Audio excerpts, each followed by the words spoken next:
A porta rangeu como um grito abafado na escuridão da meia-noite, e quando pelo apartamento apertado em Alfama. João, ainda acordado pelo zumbido incessante de uma mensagem não lida no celular, congelou com a xícara de chá na mão, o vapor subindo como fantasmas. Eles vêm-me buscar, João. O dinheiro.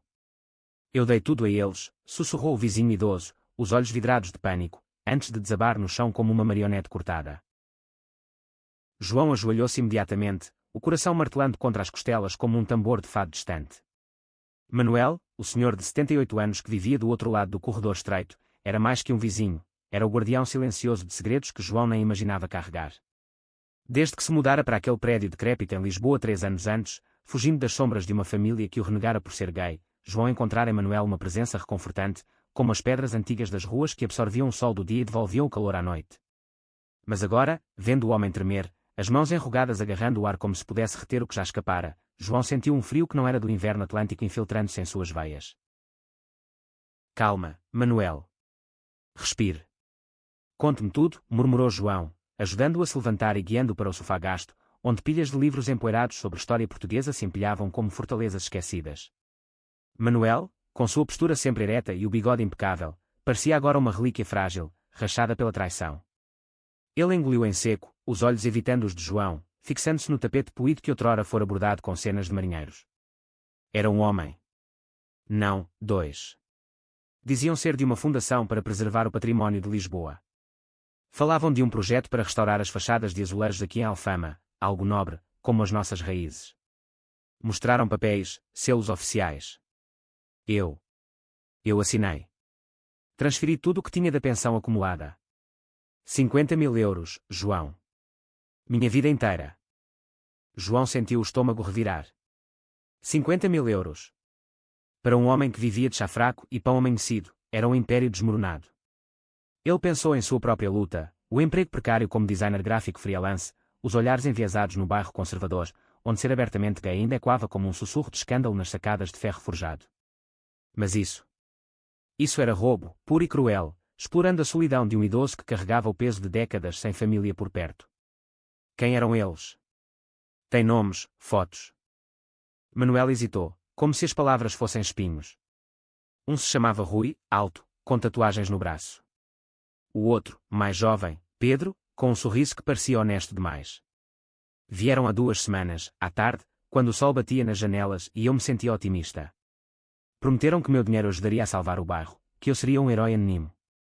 Eu acreditei, João. Depois de tantos anos sozinho, acreditar em algo maior. Era como respirar de novo. João ligou o celular, os dedos voando sobre a tela enquanto pesquisava discretamente sobre fraudes em Lisboa. Notícias recentes pipocavam, uma onda de golpes contra idosos, falsos projetos culturais que sugavam poupanças. Seu sangue ferveu.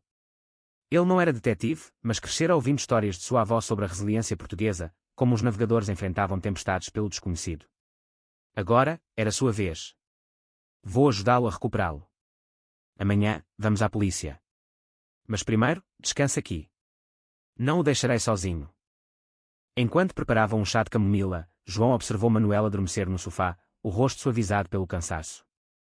Havia algo mais ali, além do medo, uma vulnerabilidade que ecoava a de João em noites solitárias, quando o peso da rejeição familiar o sufocava. Seus pais, em Coimbra, haviam cortado laços quando ele revelara sua orientação aos 20 anos, chamando-o de aberração da família católica. Desde então, Lisboa era seu refúgio, mas também um labirinto de olhares e murmúrios. Manuel, com sua gentileza quieta, os bolos de amêndoa deixados na porta nos domingos, as conversas sobre Camões à janela, era o único laço verdadeiro que ele tecera. Ao amanhecer, com o sol tingindo o Tejo de ouro, João acordou Manuel com um café forte e um plano. Eles desceram as escadas rangentes até a esquadra no Chiado, onde o ar cheirava a pastéis de nata e burocracia. O inspetor, um homem de meia-idade com bigode espesso e olhos céticos, ouviu a história com um suspiro. Mais um caso de Fundação Fantasma. Já temos dezenas. Mas sem provas concretas, é difícil. Tem os papéis. Manuel entregou os documentos amassados, selados com emblemas falsos de azulejos estilizados. O inspetor franziu a testa. Isso parece com o golpe do património eterno. Operam em bairros turísticos como Alfama e Bairro Alto. O líder é um tal de Vítor, mas ele usa intermediários. Vocês viram o rosto deles? João descreveu os detalhes que Manuel murmurara na noite anterior, e algo clicou no inspetor. Pedro. Sim, encaixa. Ele é conhecido por se aproximar de idosos solitários. Vamos investigar, mas preparem-se, esses tipos são escorregadios como enguias no rio. De volta ao prédio, João sentiu uma urgência crescer. Ele não pararia aí. Enquanto Manuel descansava, João vasculhou as redes sociais, usando suas habilidades de design para montar perfis falsos de investidores culturais. Em poucas horas, encontrou um rastro, um post em um grupo de Facebook sobre restaurações em Lisboa, com comentários de Rui elogiando o projeto inovador. O coração de João acelerou. Ele marcou um encontro falso como doador, em um café no Rossio, para o dia seguinte. Mas o dia trouxe mais que planos. À tarde, enquanto João revisava os perfis no laptop, uma batida leve na porta o interrompeu. Era Sofia, a amiga de longa data que morava no andar de cima, uma mulher lésbica de 35 anos, com cabelos curtos tingidos de azul e um riso que desafiava as normas do bairro. Ela era designer de interiores, e juntas, eles formavam uma dupla improvável contra o mundo, ela, fugida de um casamento arranjado em Évora, ele, o órfão autoimposto de uma família rígida. João, ouvi vozes ontem à noite. Tudo bem com o velho Manuel? Ele parecia um fantasma, disse ela, entrando com uma garrafa de vinho do Douro na mão. Sofia era o contraponto perfeito à melancolia de João, ousada, com tatuagens de ondas atlânticas nos braços. Ela organizava eventos secretos para a comunidade LGBTQ+, em bares escondidos do bairro Alto. João contou tudo, e os olhos de Sofia brilharam com fúria solidária. Esses canalhas. Eu conheço tipos assim, exploram a solidão como abutres. Lembra da minha tia em Porto, que perdeu a casa para um investimento em arte? Não, nós vamos pegá-los. Eu ajudo. Tenho contatos na Associação de Direitos dos Idosos. Juntos, eles traçaram o plano. Sofia infiltrar-se-ia como voluntária no projeto, usando seu charme para extrair informações. João lidaria com Pedro no café. Mas enquanto falavam, Manuel apareceu na porta, revigorado pelo sono, segurando uma caixa de madeira velha. Eu queria mostrar isso a você, João. Se algo acontecer comigo, é seu. Dentro, cartas amareladas, fotos em sépia de um jovem Manuel em trajes de marinheiro, abraçando outro homem em uma praia de Cascais nos anos 1960. Meu amor, António. Morreu na ditadura, perseguido por sermos quem éramos. Eu guardei tudo, escondido. Você me lembra ele, corajoso, gentil. Obrigado por me ver, mesmo quando eu me escondia. João sentiu um nó na garganta. Ali estava a conexão profunda que ele intuíra, Manuel, um pioneiro gay em tempos de Salazar, carregando o luto como uma âncora. A revelação os uniu como ferro forjado, forjando uma amizade que transcendia gerações. Mas o passado de Manuel também despertou medos, e se os golpistas descobrissem esses segredos? E se o bairro, com seus ecos de conservadorismo, os traísse? Naquela noite, enquanto Lisboa pulsava com o fado melancólico de guitarras distantes, João e Sofia brindaram à caçada. Mas um telefonema anónimo cortou o ar. Fique longe, ou o velho perde mais que dinheiro. A ameaça era real, e o jogo começara. O café no Rossio fervilhava de turistas e locais, o aroma de expresso misturando-se ao burburinho de conversas em múltiplas línguas. João sentou-se em uma mesa externa, o laptop disfarçado de portfólio de designs, o coração batendo como o relógio da praça. Ele havia marcado o encontro como Eduardo, um entusiasta de azulejos com 20.000 euros a investir. Pedro chegou pontual, o sorriso ensaiado esticando-se como uma máscara de carnaval. Senhor Eduardo. Que prazer. O projeto está decolando, já restauramos 3 fachadas em Alfama, disse Pedro, deslizando para a cadeira oposta, os olhos ávidos varrendo o ar como se contasse notas. Ele era jovem, talvez 25, com cabelos loiros desbotados e uma jaqueta de cor que gritava ambição falsa. João forçou um sorriso, inclinando-se para a frente. Conte-me mais. Ouvi que há doadores como o Sr. Manuel envolvidos.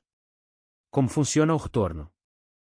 Pedro hesitou por uma fração de segundo, mas recuperou-se com fluidez. Manuel. Um santo.